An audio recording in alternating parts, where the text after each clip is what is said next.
What is going on, everybody? Julie Murphy here, and I have been a financial planner for over 25 years. And what I have realized is that we work things out and we act it out through our money, through our health, or through our relationships. So it is time to get the acting part and toss it out the window because it's time for us to move into a life that we absolutely love. So do me a favor, could you? Before we get into does money burn a hole in your wallet, because I want to dive deep here because it's time for you to close the hole. Shut off that leaky container, right? I just want to remind you all, could you please do me a favor? Could you actually subscribe, hit that like button and notification bell, because I am here to help you to get to a life that you absolutely love, because it is time for you to shine. All right, are you ready? Okie dokie, smokies. So this burning money in my wallet, often we see this where it acts out in credit cards and then you hit credit limits and then you can't get credit for whatever. And then you do this, that. And sometimes, I've heard people tell me going, well, Jewel, I don't want to keep cash in my pocket because I don't actually want to, I don't want to lose it. And I'm like, okay, but let me tell you, you're losing a whole lot of other stuff if you can't hold money in your wallet and you're afraid of money. So I'm going to give you the first homework assignment that I think would be super important. If you're a person that doesn't really actually like to keep cash in your wallet, this is where I'm going to tell you on an emotional and energetic level, you have a challenge then in terms of holding money in abundance. And there's some kind of subconscious patterning. And you know that I talk all about Dr. Bruce Lipton's work. He talks about in his book, The Biology of Belief, that we have this trauma or rejection before we're age 7. Every human being has it. Okay? So when that happens, it could be whatever. It could be, I had one client that we figured out that it was that she got hit on the wrist by her grandma and it jarred her in some way that created how she responds to the world. We now know that those experiences in life are 97% of how we respond to the world around us. And this includes our money. So there's some experience that created like some patterns of I'm not enough, I am not worthy, I am not loved, that these patterns solidified. And now this is how it's coming out in our money. Okay. So I want us to dig down and really actually look at going, you may not know what that pattern is. You know what? I didn't uncover my pattern until after 8 years of doing some of the work, but all I kept doing was getting to the better place. And so the first step to try to hold money in abundance is I want you to go to the store and I want you to go get $100 bill. And I remember doing this with a friend of mine and I said, they're like, I don't have $100 bill. I'm like, here, I'll give you $100 bill. And I gave him $100 bill and I said, put this in your wallet. And under no circumstances are you allowed to spend it. And they're like, what? What do you mean? I go, don't spend it. I am telling you, Benjamin Franklin, or wherever you are from around the world, take, the equivalent of like $100 bill, something that's, of value, if you will, put it in your wallet and do not spend it under any circumstances. Why would I have you do that? Well, as you've watched some of my other videos, you'll know that I talk about that money is energy. Einstein proved it. E equals mc squared. So we don't need to argue about that everything's energy or not. Science has proved that everything is energy, even your money.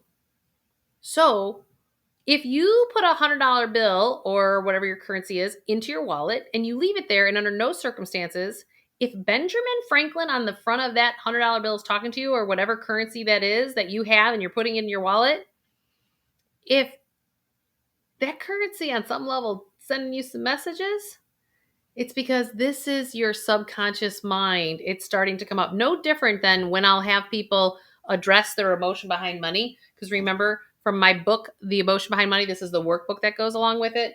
It's building wealth from the inside out.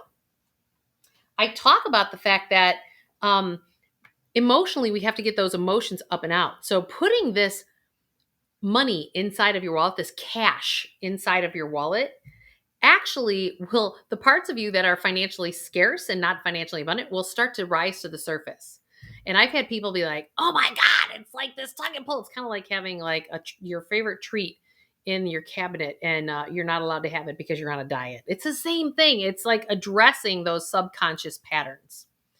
And so promise yourself that you're going to love yourself enough to keep that $100 bill in your wallet. Okay. That's number one. That is a very basic step that you can take if money burns a hole in your wallet. And I know it sounds silly. And some people be like, "Jewel, I don't have $100. Okay, we'll start with the 20. I don't really, to me, this is about conceptually that you are going to get comfortable with holding money in abundance. Okay. Then it's about, really knowing how it's about increasing your awareness, right? So the first step is actually physically knowing how to hold money in abundance. Then we have awareness. The step number 2 is we need to increase your awareness around your money. Now, if money burns a hole in your wallet, you're probably not wanting to be too aware of where it's all going. And I will tell you, I had someone tell me recently that, "Julie, I cannot believe my spending has gone down by 50%. Now, this person had the cash flow wherewithal to spend really what they wanted to spend, but they couldn't believe that once they got out of a relationship, a marriage that actually no longer served them, and it had been a year or two of them working on themselves outside of that marriage that had been for over 20 years, they then had the space to, even though they had the financial space to spend whatever it is that they wanted, they actually had the emotional space now that they didn't need to create that spending hangover. Like, many people process their emotions by spending, and the majority of people are spending on credit cards or on student loans or mortgages and buying houses, cars, you name it, to process those emotions that are causing the havoc underneath. So I don't care if you're making a couple $100,000 a year or you're making $40,000 a year. This pattern is with every human being I have ever met. There's a rare human being that actually has full awareness of what they are sliding on that credit card or what they're actually paying for with that car or student loan when you're adding up all the interest. So the second step in this process to get money to stop burning a hole in your pocket is to actually look at what is my awareness around my money. And I'm going to include a link below that's a worksheet. There's 2 worksheets. One is a debt worksheet, and the second is going to be the worksheet to actually align your cash flows. If you've watched any of my other videos, you'll see that I talk about the fact that I want you to take the word budget completely out of your vocabulary. Why? Because it's scarce. It's not financially abundant. It's telling you you can't create exactly the life that you want to live. Kind of sounds like a prison to me. And I know that sounds extreme. And I know there are people out there that will say, "Jewel, a budget is really good because you got your cash coming in, your cash coming out." And yes, okay, logically, that is all true from a pure financial standpoint. But we have to also address the emotional side. Why do we have to address the emotional side? Because you have both sides to your brain. You have the left brain logical, that is the traditional budget way of doing things. But every human being I know also has this right side that plays a little havoc. And this is where the challenge comes in. Okay? So I want you to now start to think of, oh, how do I approach this from a place of empowerment?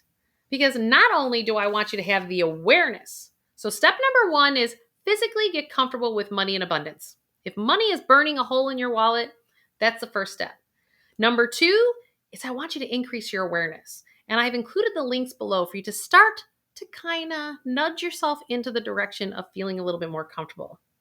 And then I need you to start to come from it from a place of empowerment. And this really has to do with your cash flow. So, you can increase your awareness about your debts all you want.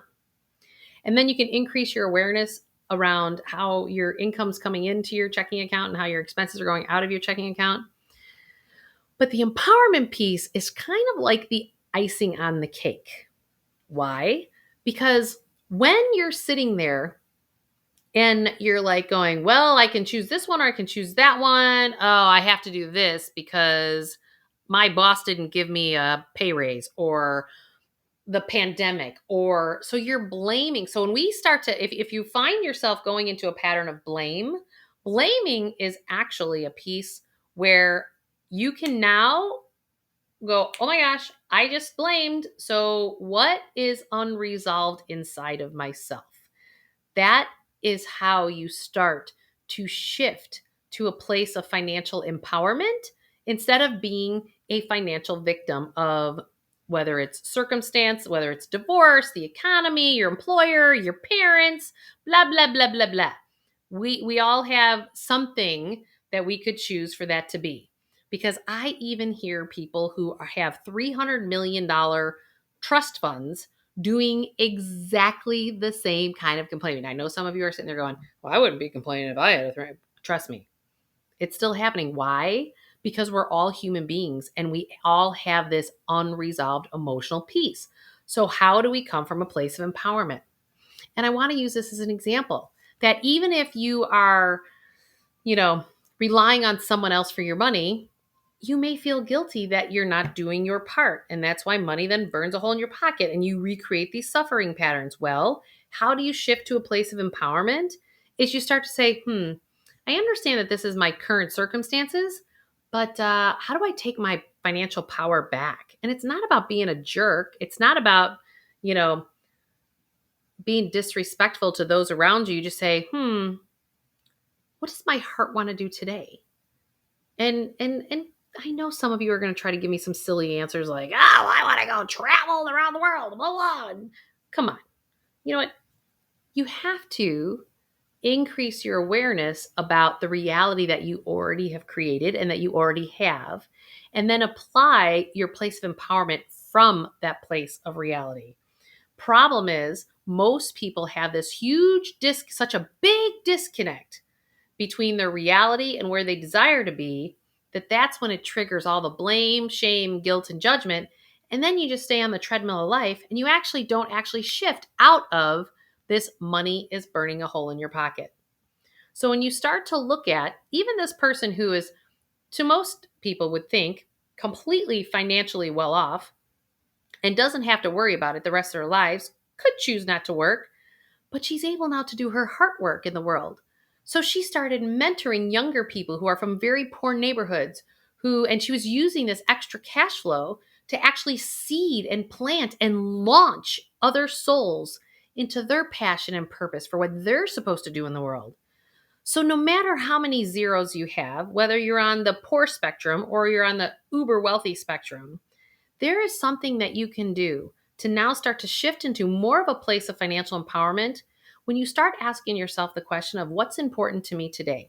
Because nothing that happened over here in your past matters anymore. Because it's all about realizing what today is, accepting what that reality is, and then start planting the seeds and have your cash flow go towards the future that you really actually want to create.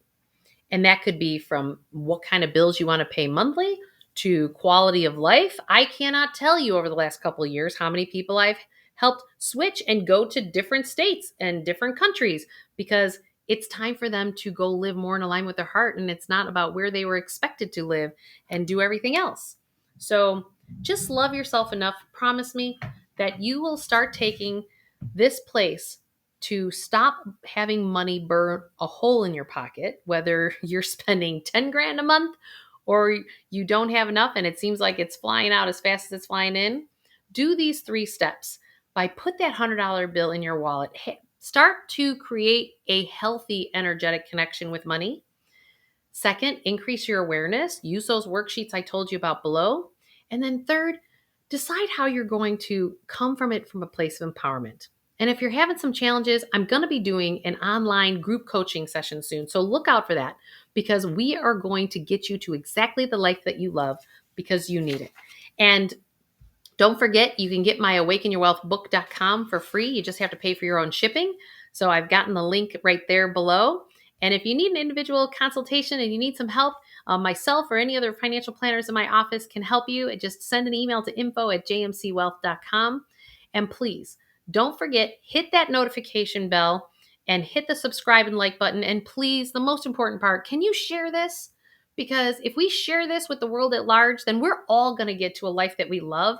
And then we'll be focused on what's going on good in the world as opposed to what's not so good, which we know there's enough of that around already. Thanks, everybody. Have a great day.